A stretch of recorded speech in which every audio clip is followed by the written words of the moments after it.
ನಮಸ್ಕಾರ ಕದಂಬ ನ್ಯೂಸ್ಗೆ ಸ್ವಾಗತ. ನಾನು ಸೋನಿಕಾ ಸುದೇಶ್. ಮೊದಲಿಗೆ ಮುಖ್ಯಾಂಶಗಳು. ಗೋಡಂಬಿ ಭಾರತಕ್ಕೆ ಪರಿಚಯಿಸಿದ ಪ್ರಮುಖ ವಾಣಿಜ್ಯ ಬೆಳೆಗಳಲ್ಲಿ ಒಂದಾಗಿದೆ. Dean doctor S V. ಪಾಟೀಲ್. ಮದರಸಗಳಲ್ಲಿ ಭಾರತದ ವಿರೋಧಿ ಪಾಠ, ಎತ್ನಾಳ್ ಹೇಳಿಕೆ ಕೋಲಾಹಲ, ದೇಶದ್ರೋಹಿ ಎಂದ ರಿಜ್ವಾನ್ ಅರ್ಷದ್.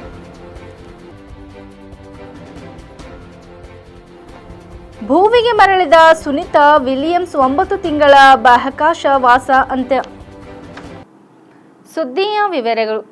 ಗೋಡಂಬಿ 16ನೇ ಶತಮಾನದಲ್ಲಿ ಪೋರ್ಚುಗೀಸರು ಭಾರತಕ್ಕೆ ಪರಿಚಯಿಸಿದ ಪ್ರಮುಖ ವಾಣಿಜ್ಯ ಬೆಳೆಗಳಲ್ಲಿ ಒಂದಾಗಿದೆ. ಭಾರತದಲ್ಲಿ ಗೋಡಂಬಿಯನ್ನು ಆರಂಭದಲ್ಲಿ ಗೋವಾದಲ್ಲಿ ಪರಿಚಯಿಸಲಾಯಿತು ಮತ್ತು ನಂತರ ಇತರ ರಾಜ್ಯಗಳಿಗೆ ವಿಸ್ತರಿಸಲಾಯಿತು ಎಂದು ಬೀದರ್ ತೋಟಗಾರಿಕೆ ಮಹಾವಿದ್ಯಾಲಯದ ಡೀನ್ ಹಾಗೂ ಪ್ರಧಾನ ಸಂಶೋಧಕರಾದ ಡಾಕ್ಟರ್ ಎಸ್.ವಿ. ಪಾಟೀಲ್ ತಿಳಿಸಿದರು. ಅವರು ಇತ್ತೀಚೆಗೆ ತೋಟಗಾರಿಕೆ ವಿಜ್ಞಾನಗಳ ವಿಶ್ವವಿದ್ಯಾಲಯ, ಬಾಗಲಕೋಟ್ ತೋಟಗಾರಿಕೆ ಮಹಾವಿದ್ಯಾಲಯ ಬೀದರ್ ಮತ್ತು ಗೋಡಂಬಿ ಮತ್ತು ಕೋಕೋ ಅಭಿವೃದ್ಧಿ ನಿರ್ದೇಶನಾಲಯ ಕೊಚ್ಚಿ ಇವರುಗಳ ಸಂಯುಕ್ತಾಶ್ರಯದಲ್ಲಿ ಬೀದರ್ನ ತೋಟಗಾರಿಕೆ ಮಹಾವಿದ್ಯಾಲಯದಲ್ಲಿ ಹಮ್ಮಿಕೊಂಡಿದ್ದ ಗೋಡಂಬಿ ಬೆಳೆಯ ಸುಧಾರಿತ ಉತ್ಪಾದನಾ ತಾಂತ್ರಿಕತೆ, ಸಂಸ್ಕರಣೆ ಮತ್ತು ಮೌಲ್ಯವರ್ಧನೆ ಕುರಿತು ಜಿಲ್ಲಾ ಮಟ್ಟದ ವಿಚಾರಣಾ ಸಂಕಿರಣ ಕಾರ್ಯಕ್ರಮ ಉದ್ಘಾಟಿಸಿ ಮಾತನಾಡಿದರು. ಕಳಪೆ ಮಣ್ಣಿನ ಪರಿಸ್ಥಿತಿಗಳಿಗೆ ಹೊಂದಿಕೊಳ್ಳುವ ಸ್ಥಿತಿಸ್ಥಾಪಕ ಮತ್ತು ಬರ ನಿರೋಧಕ ಮರವಾಗಿ ಅರಣ್ಯನಾಶ ಮತ್ತು ಮಣ್ಣಿನ ಸವೆತವನ್ನು ಎದುರಿಸುವ ಹೋರಾಟದಲ್ಲಿ ಇದು ಪರಿಸರ ಪ್ರಯೋಜನಗಳನ್ನು ನೀಡುತ್ತದೆ. ಆದುದರಿಂದ ಇದನ್ನು ತ್ಯಾಜ್ಯ ಭೂಮಿಯ ಚಿನ್ನದ ಗಣಿ ಎಂದು ಕರೆಯಲಾಗುತ್ತದೆ.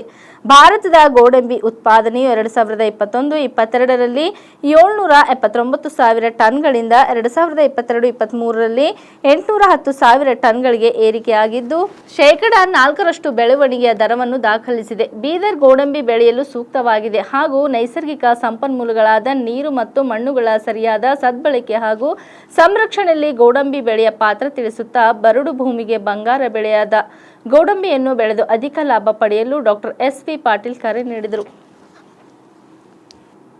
ಮದರಸಗಳಲ್ಲಿ ಭಾರತದ ವಿರೋಧಿ ಪಾಠ ಹೇಳಿಕೊಡಲಾಗುತ್ತದೆ ಎಂಬ ಬಿಜೆಪಿ ಸದಸ್ಯ ಬಸವನಗೌಡ ಪಾಟೀಲ್ ಎತ್ನಾಳ್ ಹೇಳಿಕೆ ವಿಧಾನಸಭೆಯಲ್ಲಿ ಕೋಲಾಹಲ ಸೃಷ್ಟಿಸಿತು. ಎತ್ನಾಳ್ ಮಾತಿನಿಂದ ಕೆಂಡಾಮಂಡಲರಾದ ಕಾಂಗ್ರೆಸ್ ಸದಸ್ಯ ರಿಜ್ವಾನ್ ಅರ್ಷದ್ ಎತ್ನಾಳ್ ದೇಶದ್ರೋಹಿ ಎಂದು ಆಕ್ರೋಶ ವ್ಯಕ್ತಪಡಿಸಿದರು.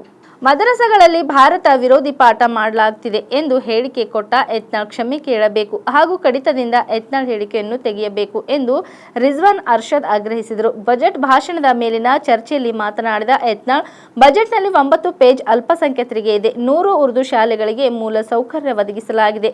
ಹಿಂದಿ ಬೋರ್ಡ್ ಬರೆದರೆ ಕನ್ನಡ ಸಂಘಟನೆಗಳು ಅಳಿಸುತ್ತಾರೆ. ಕನ್ನಡ ಕಲಿಯಬೇಕಲ್ವಾ? ಮದರಸಗಳಲ್ಲಿ ಧಾರ್ಮಿಕ ಶಿಕ್ಷಣ ಜೊತೆ ಔಪಚಾರಿಕ ಶಿಕ್ಷಣಕ್ಕೆ ಒತ್ತು ಕೊಡಲು ಅನುದಾನ ಕೊಡಲಾಗಿದೆ. ಆದರೆ ಮದರಸಗಳಲ್ಲಿ ಭಾರತದ ವಿರುದ್ಧ ಕಲಿಸಲಾಗುತ್ತದೆ ಎಂದು ಎತ್ನಾಳ್ ಆರೋಪಿಸಿದರು. ಏನಾಗೈತೆ ನಮ್ಮ ಸಿದ್ದರಾಮಯ್ಯ ಸರ್ಕಾರದಲ್ಲಿ ಅಧ್ಯಕ್ಷರೇ, ದಲಿತರಿಗೆ ಯಾವುದೂ ಹೊಸ ಯೋಜನೆ ಇಲ್ಲ. ಅವರಿಗೆ ಹೊಸ ಶಾಲೆಗಳು, ಹಾಸ್ಟೆಲ್ಗಳು ಇಲ್ಲ. ಆದರೆ ನೋಡ್ರಿ ಅಧ್ಯಕ್ಷರೇ, ನಮ್ಮ ಮುಖ್ಯಮಂತ್ರಿಗಳು ಈ ಬಜೆಟ್ನಲ್ಲಿ 9 ಪೇಜ್ ಅಲ್ಪಸಂಖ್ಯಾತ ಎಸ್ ಸಿ ಟೋಟಲ್ ಪೇಜ್ ಎಷ್ಟಿದೆ? ಚರ್ಚೆ ಇಲ್ಲ. ಟೋಟಲ್ ಪೇಜ್ ಎಷ್ಟಿದೆ? ನೀರಾವರಿ ಬಗ್ಗೆ ಚರ್ಚೆ ಇಲ್ಲ, ಕೃಷಿ ಬಗ್ಗೆ ಚರ್ಚೆ ಇಲ್ಲ. ಆದರೆ ಅಧ್ಯಕ್ಷರೇ, ಇವತ್ತು ಏನು ಒಟ್ಟು ಇವತ್ತು ಯಾವ ರೀತಿ ಇವತ್ತು ಅವರು ಶಿಕ್ಷಣ ಇಲಾಖೆಯಲ್ಲಿ ಆಯ್ದ 100 ಉರ್ದು ಮಾಧ್ಯಮ ಶಾಲೆಗಳಿಗೆ ಕರ್ನಾಟಕ ಪಬ್ಲಿಕ್ ಶಾಲೆ ಮಾದರಿಯಲ್ಲಿ ಮೂಲ ಸೌಕರ್ಯಗಳನ್ನು ಒದಗಿಸುವುದು. ಅಧ್ಯಕ್ಷರೇ, ನಮ್ಮ ಕರ್ನಾಟಕ ಈ ಏನತ್ತಾರಲ್ರಿ, ಕನ್ನಡ ಅಭಿಮಾನಿ ಹೋರಾಟಗಾರರು ಎಲ್ಲಿ ಚಾದರ ಹೊಚ್ಕೊಂಡು ಮಕ್ಕೊಂಡ್ರ ಗೊತ್ತಿಲ್ಲ.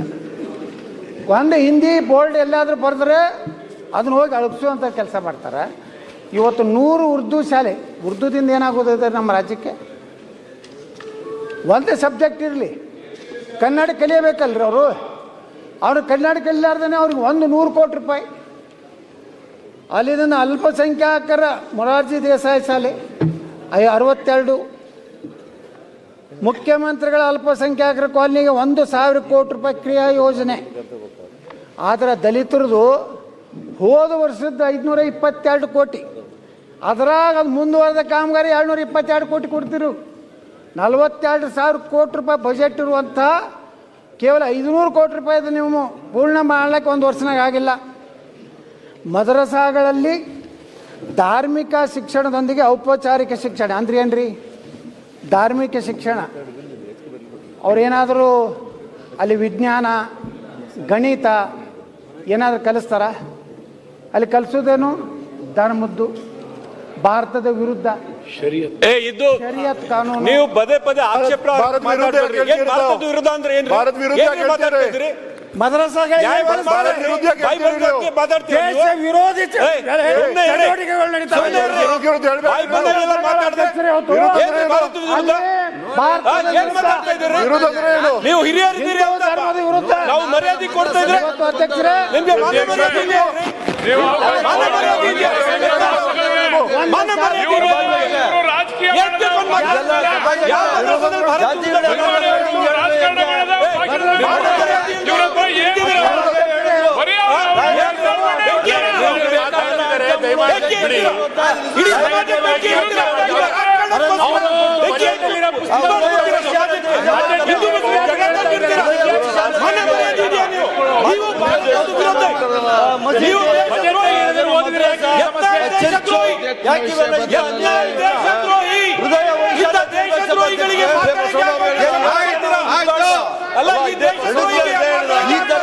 ಸಮಾಜ ಬಗ್ಗೆ ಇದು ಮಾನವೀಯತೆ ಇರಬೇಕು. ದೇಶದ ಸಾಮ್ರಾಜ್ಯವನ್ನು ಮಾನವೀಯತೆ ಇರಬೇಕು.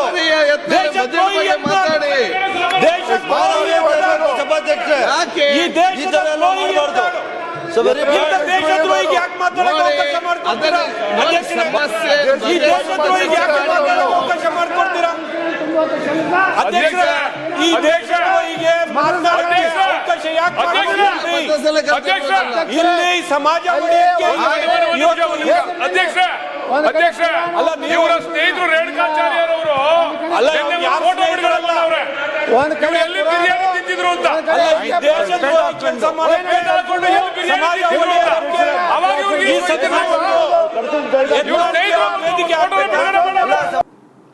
ಬಾಹ್ಯ ಆಕಾಶದಲ್ಲಿ ಸಿಲುಕಿಕೊಂಡ ನಾಸಾ ಗಗನಯಾತ್ರಿಗಳಾದ ಬುಚ್ ವಿಲ್ಮೋರ್ ಮತ್ತು ಸುನಿತಾ ವಿಲಿಯಮ್ಸ್ ಮಂಗಳವಾರ ಭೂಮಿಗೆ ಮರಳಿದ್ದು 9 ತಿಂಗಳ ನಂತರ ಭಾರತೀಯ ಕಾಲಮಾನ ಬುಧವಾರ ಬಾಹ್ಯ ಆಕಾಶದಿಂದ ಸುರಕ್ಷಿತವಾಗಿ ವಾಪಸ್ಸಾಗಿದ್ದಾರೆ. ಇಬ್ಬರು ಕಳೆದ ವರ್ಷ ಜೂನ್ನಲ್ಲಿ ಬಾಹ್ಯ ಆಕಾಶಕ್ಕೆ ಪಯಣಿಸಿದ್ದರು. ತಾಂತ್ರಿಕ ತೊಂದರೆಗಳು ಮತ್ತು ವೇಳಾಪಟ್ಟಿಯಲ್ಲಿನ ಬದಲಾವಣೆಗಳಿಂದಾಗಿ ಅವರ ಮರಳುವಿಕೆ ವಿಳಂಬವಾಗಿತ್ತು. ಕೆಲವೇ ದಿನಗಳ ಈ ಕಾರ್ಯಾಚರಣೆ 9 ತಿಂಗಳಿಗೆ ವಿಸ್ತೀರ್ಣಗೊಂಡಿತ್ತು. ಕೇವಲ 1 ವಾರದ ಮಟ್ಟಿಗೆ ಸುನಿತಾ ವಿಲಿಯಮ್ಸ್ ಮತ್ತು ಬುಚ್ ವಿಲ್ಮೋರ್ ಅವರು ಅಲ್ಲಿಗೆ ಪ್ರಯಾಣಿಸಿದರು. ಆದರೆ ಅವರಿದ್ದ ಬೋಯಿಂಗ್ ಸ್ಟಾರ್ ಲೈನರ್ ನೌಕೆಯಲ್ಲಿ ದೋಷ ಕಂಡು ಬಂದಿತು. ಇದರಿಂದಾಗಿ ಸುನಿತಾ ಮತ್ತವರ ಸಹ ಗಗನಯಾತ್ರಿಗಳು ನೌಕೆಯ ಮೂಲಕ ಹಿಂತಿರುಗುವುದು ಅಪಾಯ ಎಂದು ನಾಸಾ ತಿಳಿಸಿತು. ಹಾಗಾಗಿ ಸುನಿತಾ ವಿಲಿಯಮ್ಸ್ ಮತ್ತು ಬುಚ್ ವಿಲ್ಮೋರ್ ಭೂಮಿಗೆ ಮರಳುವುದನ್ನು ಕಾಯಲಾಗುತ್ತಿತ್ತು. ಈ ಕಾಯುವಿಕೆ ಇದೀಗ ಇಬ್ಬರು ಸುರಕ್ಷಿತವಾಗಿ ಮರಳುವುದರೊಂದಿಗೆ ಕೊನೆಗೊಂಡಿದೆ. And splashdown, Crew 9 back on Earth.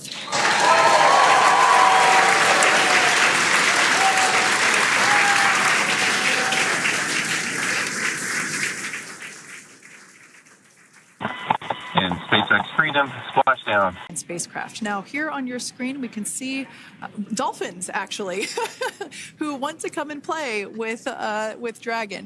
Now, one of the fast boats there in place, working to assist the recovery team member. It's incredible. I just love these views. We really see them even better in daytime. But just seeing the recovery team work in tandem to step through, closing the distance there between. Oh, dolphin cam back again. We can see that the Dragon capsule and the recovery vessel, that distance is closing. Again, this is just one more step as we continue to work recovery operations for Dragon Freedom, and we anticipate the lift of the Dragon capsule to occur here in just a few minutes.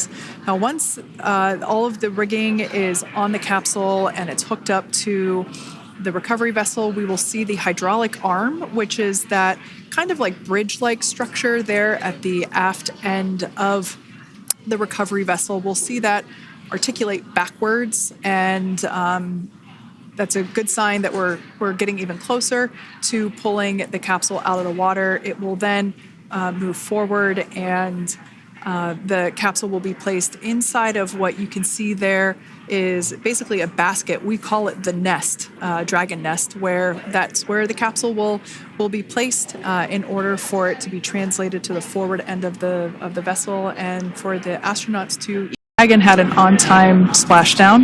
Looks like we're getting our next crew member here. That is none other than Sunny Williams. Big smile, big waves. She, like her other crew members, now will be assisted onto the mobility aid.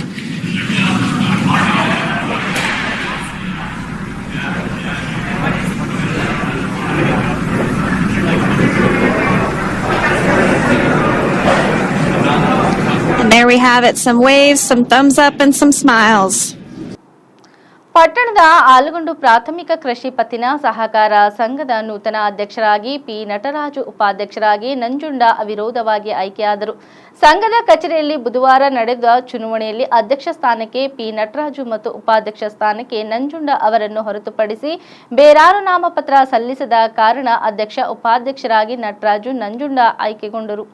ಚುನಾವಣಾಧಿಕಾರಿಯಾಗಿ Hasina ಕಾರ್ಯನಿರ್ವಹಿಸಿದರು. ನಂತರ ಮಾತನಾಡಿದ ನೂತನ ನಟರಾಜು, ತಮ್ಮ ಆಯ್ಕೆಗೆ ಸಹಕರಿಸಿದ ಎಲ್ಲ ನಿರ್ದೇಶಕರಿಗೂ ಧನ್ಯವಾದ ತಿಳಿಸಿದರು. ಸರ್ಕಾರದ ವತಿಯಿಂದ ಸಿಗುವ ಸೌಲಭ್ಯಗಳನ್ನು ಸಂಘದ ಮೂಲಕ ರೈತರಿಗೆ ಸಮರ್ಪಕವಾಗಿ ತಲುಪಿಸಲಾಗುವುದು. ಸಂಘದಲ್ಲಿ ಸಾಲ, ರಸಗೊಬ್ಬರ, ಬಿತ್ತನೆ ಬೀಜ ಮತ್ತು ಇತರ ಉಪಕರಣಗಳನ್ನು ರೈತರಿಗೆ ತಲುಪಿಸಲು ಪ್ರಾಮಾಣಿಕ ಪ್ರಯತ್ನ ಮಾಡಲಾಗುವುದು ಎಂದರು.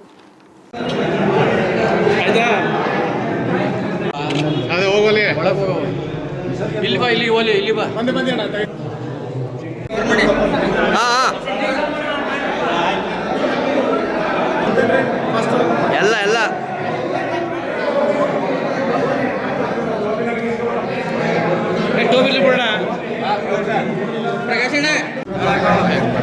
ನೂತನವಾಗಿ ಆಯ್ಕೆಯಾಗಿರ್ತಕ್ಕಂಥ ಎಲ್ಲ ನನ್ನ ಮತ್ತು ಅಧ್ಯಕ್ಷ, ಉಪಾಧ್ಯಕ್ಷರ ಸ್ಥಾನಕ್ಕೆ ಏಕಮಾತ್ರ ಅರ್ಜಿಗಳನ್ನು ಸಲ್ಲಿಸಿರೋದ್ರಿಂದ ಅವಿರೋಧವಾಗಿ ಅಧ್ಯಕ್ಷರು ಮತ್ತು ಉಪಾಧ್ಯಕ್ಷರಾಗಿ ಅಧ್ಯಕ್ಷರು ಪಿ ನಟರಾಜ್, ಉಪಾಧ್ಯಕ್ಷರಾಗಿ ನಂಜುಂಡಸ್ವಾಮಿ ಅವಿರೋಧವಾಗಿ ಆಯ್ಕೆಯಾಗಿದ್ದಾರೆ. ನಮ್ಮನ್ನು ಅವಿರೋಧವಾಗಿ ಆಯ್ಕೆ ಮಾಡಿದ ಕಾರ್ಯಕರ್ತರು ಎಲ್ಲ ನಿರ್ದೇಶಕರು ಅಭಿನಂದನೆಗಳು. ಮತ್ತು ನಮ್ಮನ್ನು 5 ವರ್ಷ ಅವಧಿಯೊಳಗೆ ಏನು ಜನ ಭರವಸೆ ಇಟ್ಟು ನಮ್ಮನ್ನು ಆಯ್ಕೆ ಮಾಡಿದ್ದಾರೆ ಅದನ್ನು ಪ್ರಾಮಾಣಿಕವಾಗಿ ಆ ಕೆಲಸ ಮಾಡಿ ಆ ಋಣನ ತೀರಿಸಬೇಕು ಅಂತ ಹೇಳಿ ಭರವಸೆ ರೈತರು ಸಿಗಬೇಕಾದ ಸವಲತ್ತು, ರೈತರು ಸಿಗಬೇಕಾದ ಯಶಸ್ವಿ ಯೋಜನೆ ಆಗ್ಬೋದು, ಆ ಥರ ಸಾಲ ಸವಲತ್ತುಗಳಾಗ್ಬೋದು, ಒಂದು ಸಂಘದ ಅಭಿವೃದ್ಧಿ ಆಗ್ಬೋದು, ಎಲ್ಲರೂ ಕೂಡ ಪ್ರಾಮಾಣಿಕವಾಗಿ ಏನು ಜನ ನಿರೀಕ್ಷೆ ಮಾಡಿ ಆಯ್ಕೆ ಮಾಡೋದಕ್ಕಿಂತ ಹೆಚ್ಚು ಪ್ರಾಮಾಣಿಕವಾಗಿ ಪ್ರಯತ್ನ ಮಾಡ್ತಿದ್ದೆ. ನಿಮ್ಮೆಲ್ಲರಿಂದ ಭರವಸೆ. ಕರ್ನಾಟಕದಲ್ಲಿ ದರ ಏರಿಕೆ ಸರಣಿ ಮುಂದುವರೆದಿದ್ದು ಮತ್ತೆ ವಿದ್ಯುತ್ ದರ ಏರಿಕೆ ಮಾಡಿ ಕರ್ನಾಟಕ ವಿದ್ಯುತ್ ಶಕ್ತಿ ನಿಯಂತ್ರಣ ಆಯೋಗ ಗ್ರಾಹಕರಿಗೆ ಶಾಕ್ ನೀಡಿದೆ. ಹೌದು, ಬೆಲೆ ಏರಿಕೆಯ ಹೊಡೆತದಿಂದ ಕಂಗೆಟ್ಟಿರುವ ರಾಜ್ಯದ ಜನತೆಗೆ ಕರ್ನಾಟಕ ವಿದ್ಯುತ್ ಶಕ್ತಿ ನಿಯಂತ್ರಣ ಆಯೋಗ ಕೂಡ ಶಾಕ್ ನೀಡಿದೆ. ವಿದ್ಯುತ್ ದರ ಪ್ರತಿ ಯೂನಿಟ್ಗೆ 36 ಪೈಸೆ ಹೆಚ್ಚಳ ಮಾಡಲಾಗಿದೆ. ವಿದ್ಯುತ್ ಪ್ರಸರಣ ಮತ್ತು ಎಸ್ಕಾಂ ಸಿಬ್ಬಂದಿ ಪಿಂಚಣಿ ಗ್ರ್ಯಾಚುಟಿಗಾಗಿ ಗ್ರಾಹಕರಿಂದ ವಸೂಲಿಗೆ ಕೆಇಆರ್ಸಿ ಮುಂದಾಗಿದ್ದು ದರ ಹೆಚ್ಚಳದ ಆದೇಶ ಹೊರಡಿಸಿದೆ. ಏಪ್ರಿಲ್ 1ರಿಂದಲೇ ಹೊಸ ಆದೇಶ ಜಾರಿಯಾಗಲಿದೆ. ವಿದ್ಯುತ್ ಪ್ರಸರಣ ಮತ್ತು ಎಸ್ಕಾಂ ಸಿಬ್ಬಂದಿ ಪಿಂಚಣಿ ಗ್ರ್ಯಾಚುಟಿಗಾಗಿ ಗ್ರಾಹಕರಿಂದ ವಸೂಲಿಗೆ ಕೆಇಆರ್ಸಿ ಮುಂದಾಗಿದ್ದು ದರ ಹೆಚ್ಚಳದ ಆದೇಶ ಹೊರಡಿಸಿದೆ. ಏಪ್ರಿಲ್ 1ರಿಂದಲೇ ಹೊಸ ಆದೇಶ ಜಾರಿಯಾಗಲಿದೆ. ಇಲ್ಲಿವರೆಗೆ ಸುದ್ದಿ ಕೊಟ್ಟಿದ್ದು ನಾನು ಸೋನಿಕಾ ಸುದೇಶ್. ಮುಂದಿನ ಸುದ್ದಿಯೊಂದಿಗೆ ಮತ್ತೆ ಭೇಟಿಯಾಗೋಣ. ವಂದನೆಗಳು.